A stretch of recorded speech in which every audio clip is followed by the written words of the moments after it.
है। अक्सर लोगों को इस बारे में मालूम ही नहीं है कि बैटरी की लाइफ कैसे बढ़ाएं। मैं आज आपको बताता हूँ। यकीन मानें कि मैंने तो ये आजमा के देखा है और मेरी बैटरी काफ़ी पुरानी है। आप वीडियो में देख सकते हैं। ये मेरी बैटरी ड्राई बैटरी है। ड्राई बैटरी हो या पानी वाली बैटरी हो, ये दोनों के लिए कारआमद है।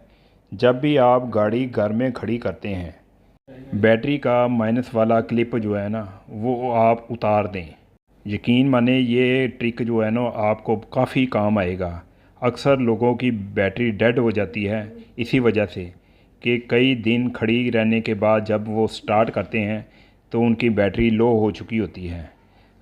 क्लिप उतारने का ये फ़ायदा है कि आपकी जब भी आप गाड़ी दोबारा इस्तेमाल में लाएं तो इसका क्लिप लगा दें, वरना आप रात को क्लिप इसको उतार देंगे और